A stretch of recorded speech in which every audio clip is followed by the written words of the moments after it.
A few months ago, I had a bit of well, let's call it a speed bump in my life.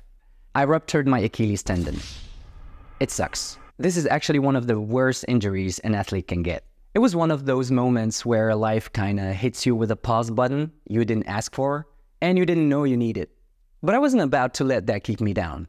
After surgery and a whole lot of rehab, I set my sights on something big, being ready to perform at the opening ceremony of the biggest sport event in the world, the Paris Olympic Games. This video is all about that journey, from the pain of the injury to the thrill of getting back on my feet, literally, and achieving my goal.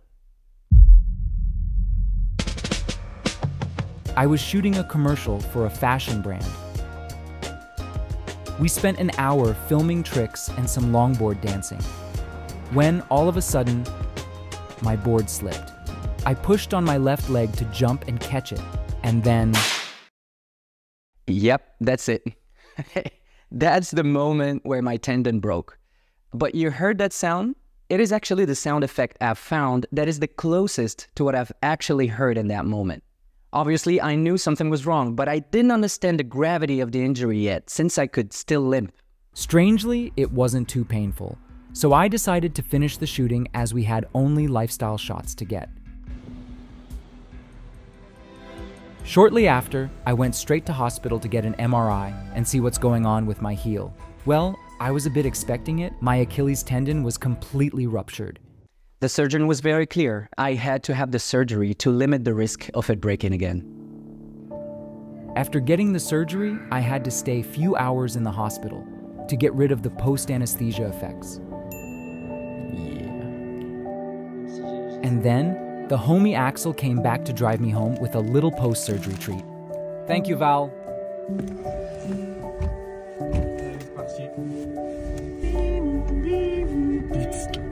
Big shout out to you, Axel, for being there through this. Love you, buddy. Oh, and I forgot to mention, a couple of days after the surgery, I was supposed to attend a longboard yoga retreat in Canary Islands that I was scheduled to host and coach. And since obviously nothing went as planned, I was starting to question whether or not I should go there. Well, I just couldn't stay at home surrounded by walls and meds. I needed to get away. After consulting my surgeon, I got the green light to take the plane.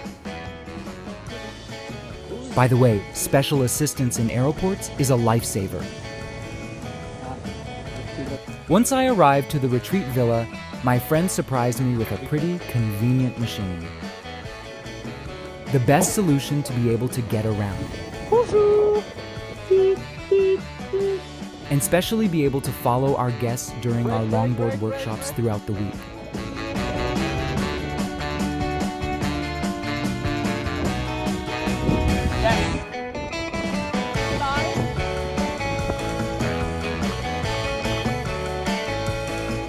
Then, during my time off, instead of staying alone in the villa, I tried to stay as active as I could, enjoying my time in this beautiful island as much as I could, surrounded by some amazing and caring human beings. Let's say that this is my way of keeping the reality of the situation from getting into my head and bringing me down.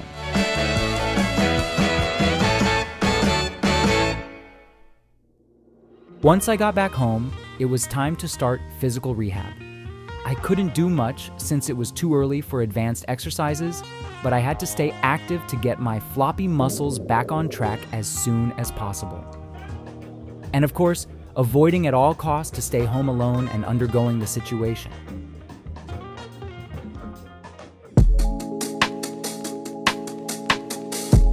Time to get rid of those stitches. No, ça va. Ça va. Ça va, easy. And finally, time to also get rid of these damn crutches and put my foot down for the first time after 2 months. It's crazy how just the feeling of getting control of your body back can be overwhelmingly rewarding. All right, back to physical rehab. Now that my Achilles tendon has regained a bit more flexibility, I can go a bit further with the workout plan. The goal here is to gradually increase flexibility through stretching and build more strength with the routines my physio assigned to me.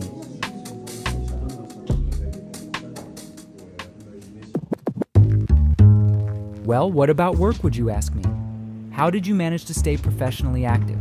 I'd say a bit of imagination, some convenient tools, and a resilient attitude will definitely keep you professionally active despite a disabling injury.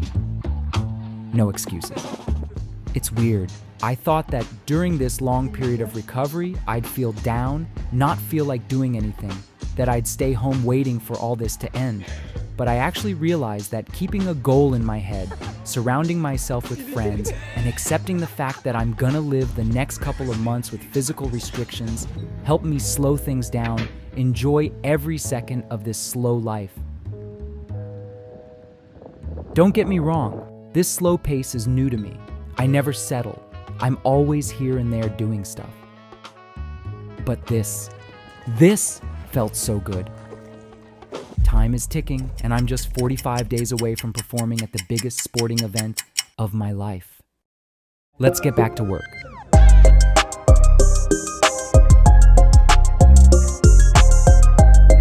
Phase number 3 of the recovery.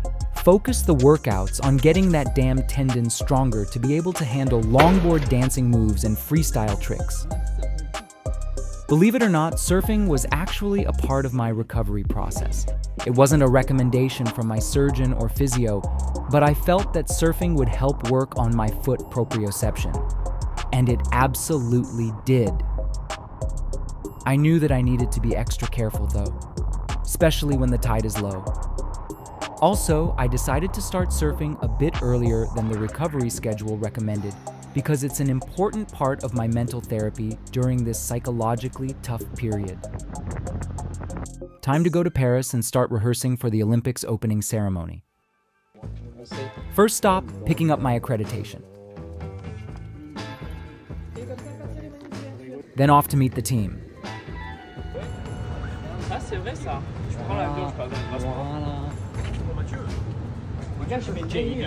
Here is the first time we get to see the actual floating platform on which we're going to perform the day of the opening ceremony. I had mixed feelings when I stepped onto my board for the first time after 4 months of recovery. I was definitely excited, but also scared and anxious. I didn't want to push too hard, but I needed to work on the choreography and avoid slowing everyone down at all costs. I couldn't believe I could pull up these tricks so soon. I felt instantly reassured, but there was always that voice in my head reminding me that the recovery period is not over. Don't feel too confident, it said.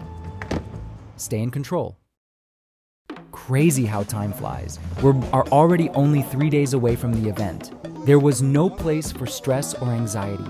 The vibe was immaculate, and the team's excitement was through the roof. And here we are. This was the very first time we got to see the platform placed exactly where the show will take place. In the middle of the Seine River, with a view of the Eiffel Tower.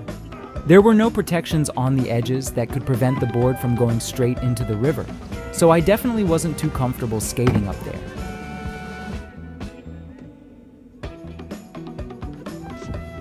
But the more I skated, the more I felt comfortable with the conditions. And here we are, July 26th, 2024. A day to remember, a day I've been waiting for, and at the same time, a day I've been apprehensive about, knowing everything I went through over the past 4 months.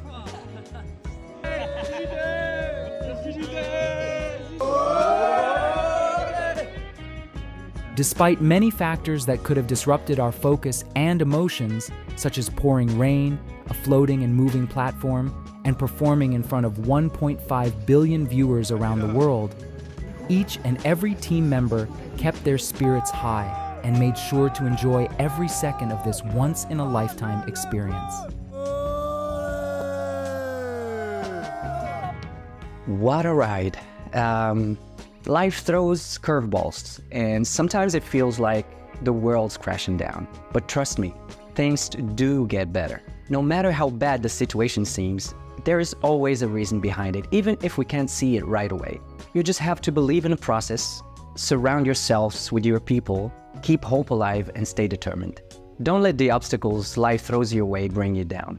If I can make it back from a ruptured Achilles tendon to perform at the opening ceremony of the Olympics, then you can get through whatever you're facing to. Keep pushing forward, and remember, the best is yet to come. Thanks guys for sticking around till the end, and I'll catch you on the next one.